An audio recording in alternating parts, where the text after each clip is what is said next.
नमस्ते विद्यार्थियों, आपकी हिंदी विषय अध्यापिका मैं किरण प्रिया आप सबका हार्दिक स्वागत करती हूँ।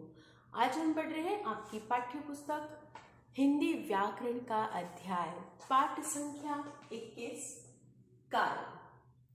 काल जिसका अर्थ होता है समय, वो समय जो अभी चल रहा है, वो समय जो बहुत पहले बीत चुका है, या वो समय जो अब आने वाला होगा।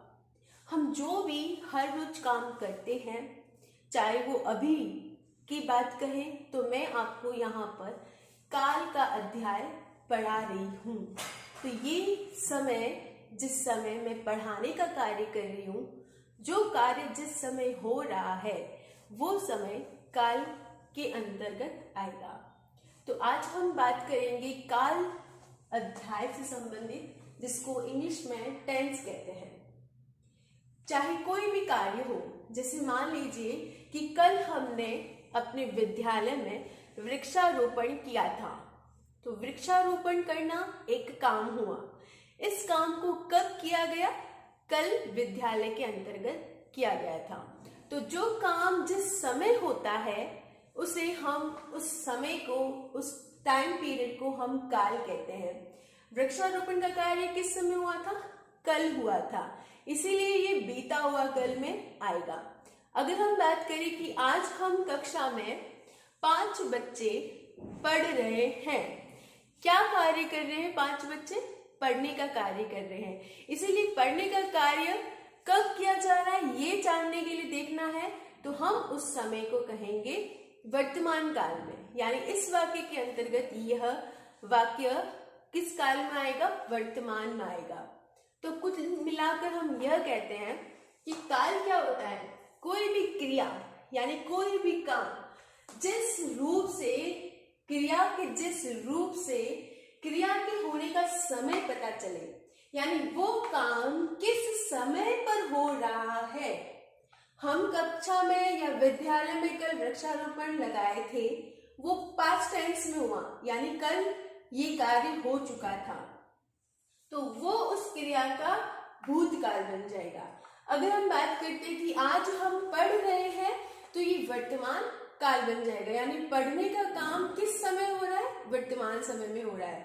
अगर हम बात करते हैं कि आज की पढ़ाई के बाद, यानी इस पाठ के बाद में हम इससे संबंधित प्रश्नोत्तर का कक्षा परख लेंगे, तो वो कक्षा परख लेने का कार्य कौन से समय में होगा? भविष्य काल में होगा। यानी इस कार्य के बाद, वर्तमान के बाद में जो टाइम आएगा, वो भविष्य काल में आ जाएगा।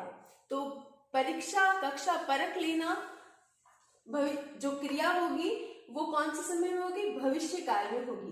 तो ये भी क्रिया के समय का पता करवाता है। या वो कार्य जिसके समय उस काम को पूरा कर लिया गया हो, या अभी पूरा नहीं हुआ है, अपूर्ण है, आधा हो चुका है, या अभी शुरू ही नहीं हुआ है। तो दोनों ही कंडीशन, दोनों ही स्थिति हम इसमें देख सकते हैं। तो हम कहेंगे कि क्रिया के जिस रूप से क्रिया के होने का समय तथा उसकी पूर्णता का या अपूर्णता का बोध हो, उसे काल कहते हैं। ये एक डेफिनेशन हो जाएगी, परिभाषा हो जाएगी, इसे हमें समझ कर ही लिखना है। अब बात करते हैं काल के बारे में। जाने तो काल के भेद कितने होंगे, यानी काल कितने प्रकार के होते हैं। काल को हम 3 प्रकारों में बांटेंगे, यानी काल के हम 3 भेद कहेंगे। पहला है भूतकाल, दूसरा है वर्तमान काल, और तीसरा है भविष्यत काल। जैसे मैंने उदाहरण बताया, आप अपनी किताब से भी देख सकते हैं। यहाँ पर चित्र दिया गया है, इसे आप देखिएगा।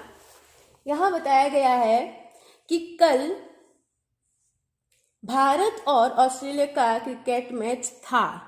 क्रिकेट मैच किस समय था? कल था। तो ये हम कहेंगे कि भूतकाल की बात हो रही है। ऐसे ही हम दूसरे चित्र के अनुसार देखते हैं, लिखा गया है बच्चे पौधे लगा रहे हैं, यानी ये कार्य, पौधे लगाने का कार्य किस समय हो रहा है? अभी हो रहा है। तो हम कहेंगे ये वर्तमान काल है।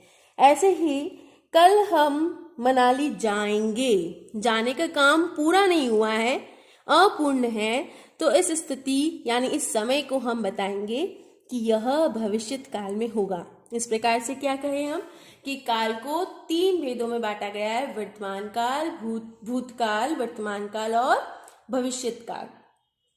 भूतकाल के कुछ भेद यानी कि इसके भी उपभेद दिए गए हैं, इन्हें हम देखते हैं कि क्या है। भूतकाल जिसे हम सामान्य भूतकाल के अंतर्गत भी जाना जाते हैं, सिंपल पास्ट टेंस। जैसे हम इंग्लिश में देखते हैं कि वॉज वर्ड लगाते हैं, वैसे ही हिंदी में हम सामान्य भूतकाल में था, थे, थी लगाएंगे, या गया या आ का डंडा उस क्रिया के बाद में लग जाएगा। ऐसे ही आसन भूतकाल, आसन भूतकाल के बाद में आएगा अपूर्ण भूतकाल, उसके बाद में आएगा पूर्ण भूतकाल और उसके बाद में आएगा संदिग्ध भूतकाल और लास्ट में है हेतु हेतुमन भूतकाल। तो आज आपको काल किसे कहते हैं इसकी परिभाषा, काल का अर्थ, काल के कितने भेद होते हैं ये, और भूतकाल के उपभेद कितने होते हैं उनके नाम अच्छे से याद करना है। और आज की कक्षा में हम इतना ही पढ़ेंगे। आप अपनी किताब से इस पृष्ठ को पढ़िएगा और इसके बाद में दिया गया है भूतकाल के विभिन्न उपभेदों को उदाहरण के साथ समझाया गया है। तो आप इसे अपनी पाठ्य पुस्तक से एक बार पढ़ने का प्रयास कीजिएगा। फिर मिलेंगे हम इसके अगले भाग में। तब तक खुश रहे, स्वस्थ रहे, मस्त रहे। धन्यवाद।